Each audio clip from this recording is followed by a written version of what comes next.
Assalamualaikum warahmatullahi wabarakatuh. Eh, Selamat datang ya di perkuliahan daring dari kewarganegaraan di minggu ke-10 kali ini. Saya Virus Mutia akan menjelaskan sedikit tentang dinamika historis dan urgensi wawasan Nusantara gitu sebagai konsepsi dan pandangan kolektif kita ya sebagai bangsa Indonesia dalam konteks pergaulan dunia itu seperti apa gitu. Ruang hidup satu negara itu meliputi 3 hal seperti yang kita tahu gitu. Jadi ada darat, laut, dan udara. Jadi di mana kita sebagai warga negara itu tinggal, kita pasti terdiri dari itu gitu. Negara itu terdiri dari 3 ini tadi. Jadi pasti terdiri dari darat gitu. Kalau berada di daerah kelautan seperti kita, pasti juga ada laut dan juga ada udara. Jadi ruang kita untuk hidup itu ada bisa di darat, bisa di laut, dan kita juga membutuhkan ruang udara. Gitu. Makanya bisa dibilang ruang hidup satu negara itu 3 hal ini tadi. Gitu. Nah, otomatis gitu, ketika kita ngomongin soal negara, gitu ya, kalau kita bisa bilang satu ekosistem atau satu habitat gitu, pasti dia punya kepentingan. Kepentingan apa? Kepentingan nasional. Buat apa? Buat untuk mencapai cita-cita dan tujuan nasional. Otomatis ketika orang banyak berkumpul dalam satu komunitas atau satu bentuk yang kita sebut sebagai negara ini tadi, pasti orang-orang ini memiliki cita-cita dan tujuan yang sama gitu. Nah, pasti ini semua tergantung dengan negaranya masing-masing gitu. Ketika sesuatu itu gitu ya punya wilayah, kemudian dia punya tujuan, kemudian dia juga punya cita-cita, otomatis itu adalah membentuk satu yang namanya prinsip dasar negara gitu. Jadi semua tergantung negaranya. Jadi wilayahnya, tujuan dan cita-citanya itu nanti akan membawa apa sih dasar dari negara itu tadi gitu. Dan kemudian yang dinamakan prinsip dasar negara itu dia kemudian menjadi pedoman atau menjadi guidance gitu. Sebagai pandangan atau wawasan yang menjamin persatuan dan kesatuan wilayah, bangsa, dan segenap aspek kehidupan nasional dalam hal ini Indonesia. Jadi ketika kita sudah paham wilayah atau ruang hidup negara kita paham tujuan dan cita-cita negara kita, otomatis itu akan secara apa ya, itu secara otomatis itu bakal jadi kacamata kita dalam memandang gitu. Makanya kita sebut sebagai pandangan. Dan ketika kita sudah memiliki pandangan yang sama, tentu pandangan yang satu gitu terkait dengan apa yang terjadi atau apa yang kita inginkan secara nasional di Indonesia itu bisa disebut dengan wawasan Nusantara. Gitu. Jadi itu dulu yang harus sama gitu. Cara memandang atau kesatuan pandangan itu kita harus sama dulu.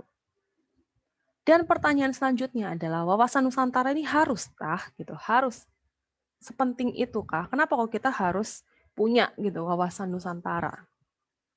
Seperti yang kita tahu, negara ini tuh dibentuk dengan berdarah-darah gitu ya. Jadi banyak sekali proses yang dilewati oleh kita gitu, yang sudah kita nikmati saat ini tuh prosesnya tuh tidak selalu berjalan dengan mulus gitu. Salah satu contohnya adalah ketika waktu negara kita masih belum bersatu ya, masih terpecah-pecah. Mungkin dulu waktu di SMA pernah dapat tentang rapat Sumpah Pemuda ya, itu terdiri dari Jong Java, Jong Celebes, dan juga Jong Borneo dan segala macam. Karena saat itu perjuangan kita tuh masih terpecah-pecah gitu loh. Nah saat ini ketika kita sudah menjadi satu, maka sudah disepakati juga di Sumpah Pemuda bahwa kita itu pedomannya satu, wawasannya satu, cara memandangnya satu gitu. Jadi ketika nanti terjadi satu konflik atau terjadi satu hal yang kemudian eh, perlu untuk dipilih gitu ya, kita harus memilih eh, penyelesaian secara nasional seperti itu.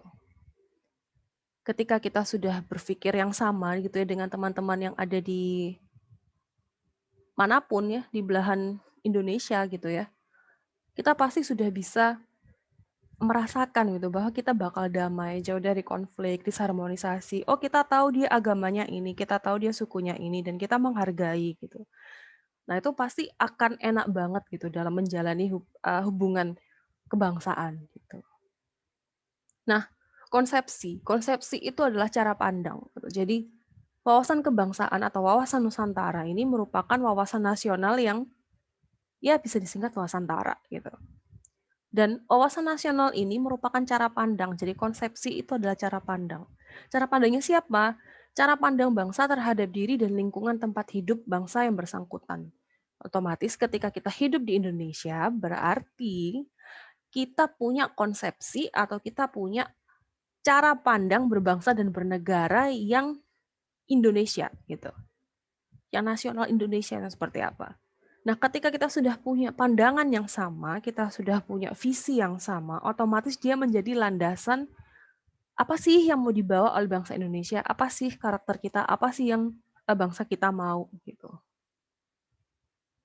Nah, ini yang dilansir dari Lemhanas 1999 ya. Jadi wawasan Nusantara itu adalah cara pandang dan sikap bangsa Indonesia mengenai diri dan lingkungannya yang serba beragam, otomatis kita memang bineka gitu ya. Dan bernilai strategis tentu dengan mengutamakan persatuan dan kesatuan. Untuk apa? Untuk mencapai tujuan nasional gitu. Jadi kita tuh punya loh tujuan nasional, ya sama lah kalau kalian di Karang Taruna gitu ya, terus kalau kalian di himpunan gitu, di BEM gitu, kan pasti punya kan tujuan organisasi itu apa sih gitu. Jadi otomatis negara kita tuh juga punya tujuan nasional itu seperti apa. Dan tujuan nasional ini harus bisa dicapai atau bisa kita capai melalui salah satunya adalah manusia-manusia atau individu-individu bangsanya itu punya wawasan Nusantara gitu. Nah, ketika kita ngomongin wawasan Nusantara gitu, terus kita coba berpikir lagi, Nusantara itu kan sebesar itu ya, Indonesia tuh segede itu gitu. Ada lagi satu istilah yang sangat sering dipakai mungkin di Lemhanas gitu ya, atau di ya pasti kayak Badan Intelijen Negara gitu. Sering juga pakai ini. Jadi ada yang namanya geopolitik. Geopolitik ini asal usulnya bisa jadi dari geo atau bumi gitu ya, polis atau kesatuan masyarakat yang berdiri sendiri, dan juga teia atau urusan politik. Geopoliteia, geopolitics. Geopolitik ini apa sih gitu? Dan kenapa kita penting untuk memahami geopolitik gitu? Padahal kan ya saya bukan anak FISIP gitu, saya bukan anak hukum, dan ya buat apa saya mempelajari ini gitu. Tapi sebenarnya prinsip fundamentalnya tuh penting untuk semua warga negara paham tentang geopolitik. Kenapa? Karena seperti namanya geographical politik, otomatis geopolitik ini dia apa ya kalau saya bisa bilang itu ya political geography. Jadi pandangan-pandangan politis terhadap geografi dari Indonesia seperti itu. Jadi geopolitik sendiri memaparkan dasar pertimbangan dalam menentukan apa sih kebijakan nasional kita gitu untuk mewujudkan ya tujuan itu tadi, tujuan nasional itu gitu. Geopolitik itu menjadi apa ya? Pertimbangan, strategi atau karena memang kondisi kita tidak bisa lepas dari kondisi geografis kita gitu. Otomatis kondisi geografis itu menjadi salah satu pertimbangan dalam kita menentukan kebijakan nasional ke depan. Seperti itu. Nah, ini contoh yang mungkin kemarin masih agak-agak hangat ya, walaupun ya udah beberapa hari yang lalu lah ya, beberapa minggu yang lalu gitu. Isu KRI Nanggala yang ditembak rudal gitu. Jadi ada spekulasi gitu bahwa KRI ini ditembak oleh kapal asing gitu. Walaupun ini masih simpang siur, dia masih desas-desus dan juga sudah beberapa dibantah itu. Hal ini juga menunjukkan adanya faktor penjagaan secara geografis gitu sebenarnya. Jadi karena kita tahu sendiri daerah kita, geografis kita tuh sangat-sangat strategis gitu, di mana lebih banyak lautan daripada daratan gitu. Terus kemudian dia berupa kepulauan, otomatis cara menjaganya itu nggak bisa gitu. Kita tiba-tiba menggunakan cara pandang Amerika gitu, yang mana di sana dia jarang ada lautnya gitu, banyak dataran gitu. Beda gitu. Nah, ini yang contohnya itu bagaimana kita kemudian bisa meramu kebijakan-kebijakan nasional terkait dengan kondisi kita gitu, kondisi geografis kita gitu. Nah, ini ada beberapa teori-teori geopolitik, ya nanti teman-teman bisa cek sendiri ya, saya nggak perlu membacakan gitu. Otomatis prinsip-prinsip geopolitik ini sangat penting dan sangat penting gitu. Ketika kita nggak tahu teman-teman ini nanti 1, 2, 10 tahun lagi, 15 tahun lagi ketika teman-teman tuh menjabat di kedudukan-kedudukan yang strategis gitu, yang berkaitan dengan kelangsungan hidup dan juga pencapaian tujuan nasional dari Indonesia itu sendiri. Otomatis teman-teman harus sangat-sangat paham tentang geopolitik. Karena teman-teman sedang menjaga atau teman-teman tuh sedang mempunyai kedudukan gitu atau kebisaan gitu untuk membantu menyelenggarakan dan mencapai tujuan nasional itu tadi gitu. Jadi ketika kita paham atau lihai geopolitik ini biasanya juga pasti ya presiden gitu, terus kemudian badan intelijen negara, terus menteri ya, kemudian jajaran-jajaran ada di bawahnya itu harus paham gitu tentang teori-teori geopolitik. Dan kita sebagai warga negara juga minimal paham apa sih geopolitik, sehingga ketika kita nanti itu melihat ada kebijakan-kebijakan dari pemerintah gitu, kita nggak yang langsung berpikir sangat dangkal gitu. Jadi mereka pasti mempertimbangkan beberapa hal-hal terkait dengan geopolitik yang ada di Indonesia seperti itu. Nah, nanti teman-teman bisa cek sendiri teori-teori geopolitik itu seperti apa. Ini lanjutannya ya, teori-teori geopolitik. Kalau secara teoritis saya yakin teman-teman bisa mengakses ini di mana-mana gitu ya. Cuman pemikiran geopolitik itu teman-teman perlu untuk mengupdate gitu. Jadi biar paham gitu loh isu-isu yang ada di Indonesia saat ini apa, kemudian saya bisa membantu apa, atau minimal saya tidak termakan hoax gitu. Saya berpikir juga untuk melangsungkan atau membantu terselenggaranya tujuan nasional seperti itu. Nah, ini yang tadi juga sudah saya sempat bilang ya gitu. Jadi luas wilayah Indonesia itu dia memberikan tantangan bagi bangsa Indonesia. Otomatis udah luasnya segitu gede gitu kan, terus kepulauan, airnya juga lebih banyak luasannya daripada daratannya gitu. Hal ini memunculkan sebenarnya potensi ancaman dan juga potensi keunggulan dan kemanfaatan gitu. Jadi kita diberikan anugerah dan kita juga diberikan slot gitu untuk was-was gitu dalam banyak banyak ancaman yang akan terjadi di negara seperti itu. Nah, ini nanti yang teman-teman bisa cek sendiri ya, apa sih pentingnya dan urgensi wawasan Nusantara, mulai dari politik, ekonomi, sosial budaya, bahkan ke pertahanan keamanan gitu. Ini yang bisa menjadi apa ya, insight untuk teman-teman gitu. Nah, seperti yang sudah saya bahas tadi ya, wilayah Indonesia, kita udah tahu lah Indonesia itu segede apa sih gitu. Terus terletak pada koordinat 6LU 99 ini apa, itu zaman SD mungkin SMP udah khatam ya gitu. Yang jelas yang bisa kita ambil itu adalah wilayah Indonesia itu sangat besar dan sangat strategis gitu letaknya. Itulah kenapa setiap orang atau warga negara itu harus paham geopolitik. Dan paham geopolitik aja nggak cukup kalau ternyata yang paham geopolitik ini bukan orang yang punya wawasan Nusantara gitu. Otomatis pasti akan terjadi ya korupsi, terus kemudian terjadi penyelewengan tujuan nasional gitu ya. Terus tiba-tiba dia mendukung apa gitu. Nggak sejalan dengan apa sih yang dicita-citakan dan ditujuankan oleh bangsa kita gitu. Itu yang berbahaya. Paham geopolitik saja tidak cukup. Gitu. Kita harus punya wawasan Nusantara itu tadi.